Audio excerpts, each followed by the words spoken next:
ဒီနေ့ဗီဒီယိုမှာတော့အခုတလော trend ဖြစ်နေတဲ့ head animation ကိုဘယ်လိုလုပ်ရလဲဆိုတာပြပြပြီးတော့မှာပဲဖြစ်ပါတယ်။ဗီဒီယိုလေးစတင်ကမှကျွန်တော် YouTube channel က subscriber 1000ပြည့်အောင်မလို့ subscribe လေးတောက်လုပ်ပေးခဲ့ကြပါအောင်။ဆိုတော့ဗီဒီယိုလေးကိုစလိုက်ကြရအောင်။ပထမဆုံးကျွန်တော် Chrome မှာ background remover ဆိုပြီးတွားရှာလိုက်ပါကျွန်တော်ဒီအဝါရောင် logo လေးနဲ့ဟာလည်းဝင်လိုက်ပါနော်။ပြီးဆိုရင်ကျွန်တော် upload image ဆိုတဲ့တစ်ချက်နှိပ်ပြီးတော့ကိုလုံးမဲ့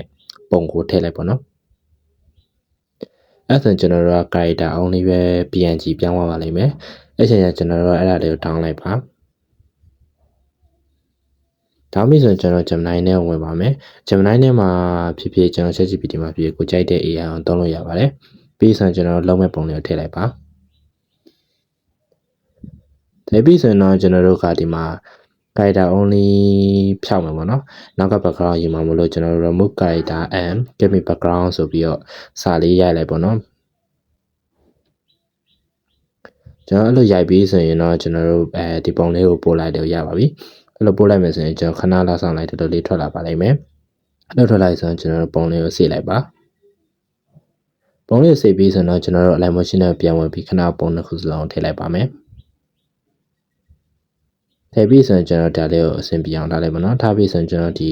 ဘောင်းစားခါခါရှိပါတော့။ကျွန်တော်တို့ဒီလန်ချောင်းလေးနဲ့ဆွဲပြီးခေါင်းသားလေးကိုတစ်ချက်တောင်းမယ်ပေါ့နော်။ကျွန်တော်ခေါင်းရဲ့ animation လုပ်မှာဆိုတော့ပြီးကျွန်တော်ဒီ feather drawing နဲ့ကျွန်တော်တို့ဒီခေါင်းလေးကိုဖြတ်မယ်ပေါ့နော် feather drawing ဘယ်လိုတောင်းရလဲဆိုတော့ကျွန်တော် video တက်တင်ပေးထားပါတယ်ဟိုတော့ကျွန်တော်ရဲ့အကောင့်ထဲမှာတွားကြည့်လို့ရပါတယ်ပြီးဆိုတော့ကျွန်တော်ဒီမှာခေါင်းဖြတ်မယ်ပေါ့နော်ခေါင်းဖြတ်ဖို့ရအတွက်ကျွန်တော်တို့ဒါ PNG only လောက်ထားဆိုတော့ကျွန်တော်တို့ကအ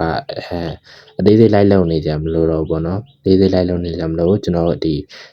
ခါရှိခေါင်းမှာပါတဲ့ဟာတွေပါရင်အဆင်ပြေသွားပြီပြီးဆိုတော့ကျွန်တော်ဒီလက်ပင်သားလေးပေါ့နော်လက်ပင်သားလေးတော့တိတ်ချလေးလုပ်ပြီးမှရမယ်ကျွန်တော် head animation လုပ်တဲ့ခါကျရင်ပိုတာတွေလိုတာတွေဖြစ်မတော့ပေါ့နော်ကြည့်မကောင်းတာတွေဖြစ်တော့မှဆိုလို့ကျွန်တော်လက်ပင်သားလေးတော့တိတ်ချလုပ်ပေးရမယ်ပြီးဆိုရင်ကျွန်တော်ဒါကိုနှစ်ခုပွားလိုက်မယ် shape ကိုလည်းနှစ်ခုပွားအောက်က PNG လည်းနှစ်ခုပွားပြီးကျွန်တော် select မှတ်လိုက်ပေါ့နော် shape နဲ့ PNG ကိုပြီးရင်ကျွန်တော်ဒီလဲဟာလေးနဲ့ group လုပ်နောက်တစ်ခုကိုလည်း select မှတ်ပြီးကျွန်တော်ဒီဘက်ဘေးဆုံးဟာလေးနဲ့ group လိုက်ပါအဲ့ဆိုရင်ကျွန်တော်ဒီခေါင်းလေးကတက်တက်လေးဖြစ်တော့ပါလိမ့်မယ်လောကောင်းတက်တက်ဖြစ်သွားပြီဆိုရင်ကျွန်တော်တို့ကဒီဟာလေးကိုကျွန်တော်ဒီဒေါ်လေးပေါ့နော်ကျွန်တော်စင်တာလုံးမဲ့ဒေါ်လေးကိုဒီလက်ပင်သားလေးရွှေ့လိုက်ပါစင်တာလုံးမဲ့ဒေါ်လေးလက်ပင်သားလေးရွှေ့ပြီးဆိုရင်ကျွန်တော်ဒီ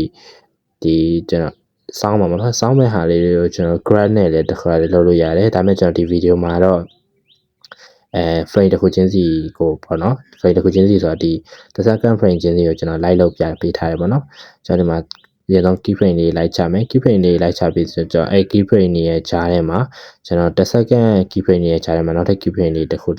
စ်ခုချင်းစီလိုက်ချမယ်ပေါ့နော်တစ်ခုချင်းစီလိုက်ချပြီးဆိုကျွန်တော်ဒီပထမ key frame မှာ0ဒုတိယ key frame မှာတော့ကိုစောင်းမဲ့လောက်ပေါ့နော်ကျွန်တော်10လောက်ထိစောင်းမယ်10လောက်ထိထားလိုက်မယ်ပြီးရင်ကျွန်တော်0ပြန်ထားမယ်အဲ့လို0 10 0 10ဆိုပြီး -10 ပေါ့နော်အဲ့လိုတွေလိုက်လုပ်ပေးမယ်လုပ်ပြီးဆိုရင်ကျွန်တော်တို့ကgrad တွေထားမယ်ပေါ့နော် grad ထားမယ်ဆိုပထမစားကျွန်မအနေ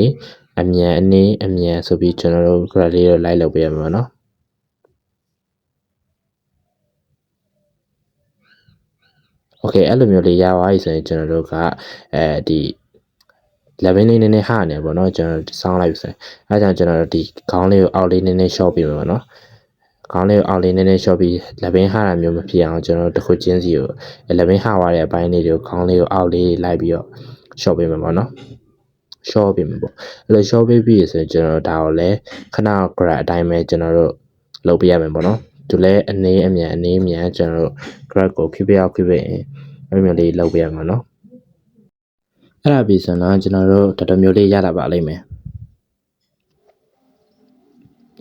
โอเคအဲ့လိုရလာပြီဆိုရင်ကျွန်တော်ဒီနှစ်ခုစလုံးကို select မှတ်လိုက်ပါပြီးတော့ကျွန်တော် group လုပ်လိုက်မယ်ပေါ့နော် group လုပ်ပြီးဆိုရင်ကျွန်တော်တို့က effect ထဲကိုဝင်မယ် effect တော့ပြီးကျွန်တော်တို့ကဒီ web ဆိုတဲ့အထက်မှာကျွန်တော်တို့ဒီ band ဆိုတဲ့ effect လေးကိုကျွန်တော်ယူမယ်ပေါ့နော် band ဆိုတဲ့ effect လေးယူပြီးကျွန်တော်ပထမမှာ key frame တစ်ခုချနောက်ပြီးကိုထားခြင်းအနေထားလောက်မှာတွားပြီးတော့ key frame တစ်ခုထပ်ချလိုက်ပေါ့နော်ဒီ key frame တွေကကိုချခြင်းလို့ချလို့ရပါတယ်ဒီ effect ကလည်းထည့်လို့ရတယ်တော့မထည့်ခြင်းလည်းရပါတယ်ဘာမှဖြစ်ပါဘူး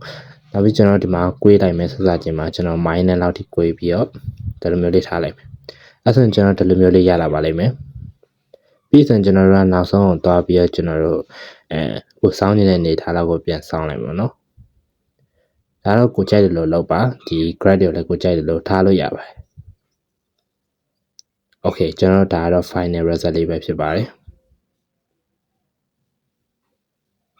ဒီနေ့ဗီဒီယိုလေးကတော့ဒီလောက်ပါပဲအားလုံးပဲနောက်ဗီဒီယိုမှာပြန်တွေ့ကြရအောင် bye bye